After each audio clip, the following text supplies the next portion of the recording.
Hey, good afternoon, friends. Scott Barber here, Grace Community Church, with a little reflection from the book of Philippians here again.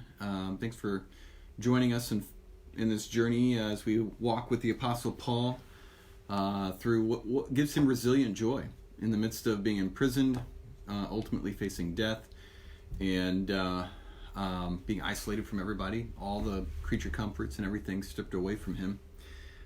He's also addressing a group of people who are faced with suffering and uncertainty, everything stripped away from them as well. This brought to mind today's passage is out of Philippians 1, chapter 1, verse 20, and brought to mind just focus and the impact and the power of focus in our lives. And when I'm driving, I have a pair of sunglasses, and I'm notorious. You can ask my wife. Like, I break sunglasses like nobody's business, and I have this pair of sunglasses that I wear, and they are unfortunately scratched up, and it's hard to focus. It's hard to see. It makes the vision blurry, and it took me a while to just get another pair of glasses for whatever reason. But you know how annoying it is, like with your eyes, they're not able to focus, like when the vision is blurry, and just the stress that creates on your mind. I get a headache, and like I have to try to maneuver these glasses just to see that clear spot through them. And but that blurry vision has this horrible effect of causing stress and anxiety and affecting us negatively. And I think it's consistent with life that when we have blurry vision about lack of clarity of our purpose and pathway forward in life, it's stressful. It's toxic even to our heart, and it affects everything else. The clarity that we have about life is determined, though, by what we focus on. We can have blurry vision about everything else. When we focus on one thing, if it's not the right thing, if we can focus on, like, maybe it's our marriage. Maybe you're focusing on your financial situation. Maybe you're focused on, like, I want this. There's this car I want to get. Maybe you're focusing on a friendship or a boyfriend or a girlfriend. But these one things that we focus on, but we become obsessive about it, right? And we don't see everything else clearly. But what if there's one thing that we focused on that made everything clear for us?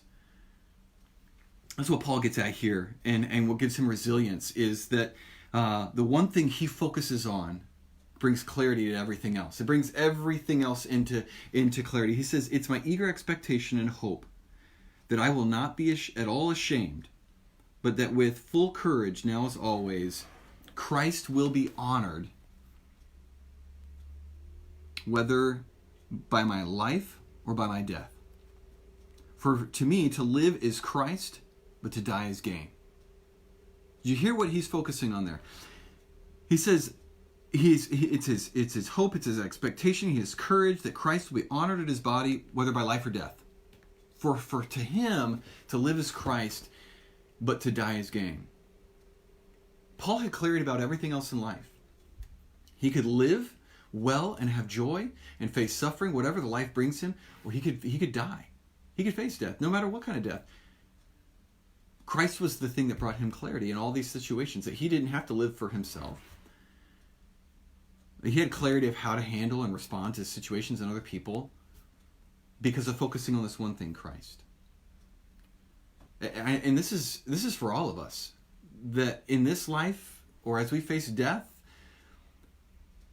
what we focus on will either bring everything into clarity, or just that one thing, and everything else will be blurry.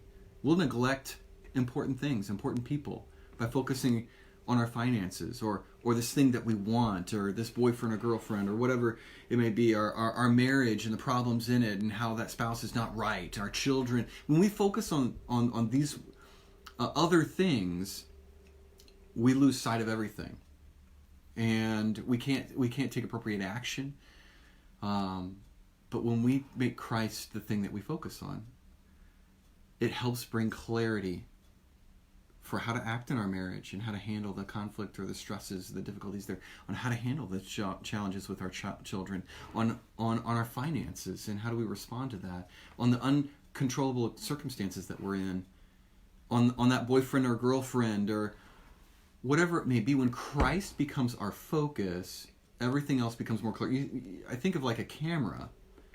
Focus can be used in different ways. Focus in terms of attention that we give to something, and then focus in terms of the clarity that a picture comes into. Think of like a camera, or if you're old school, like those projectors that we put up on walls. So if Christ becomes that focus, everything else becomes clear. And that's what happened for Paul, and he was able to face life or death, no matter what my circumstances. For to me, to live as Christ, but to die as gain. My hope is that we can have that kind of focus. We can face today, we can face tomorrow, whatever the uncertainty is in front of us, whatever the circumstances facing us or you can have clarity in the midst of it if Christ is your focus. So, friends, let's do what it takes. Let's make Christ our focus. Take our focus off these other things so that we can see them clearly through the eyes of Jesus. Blessings.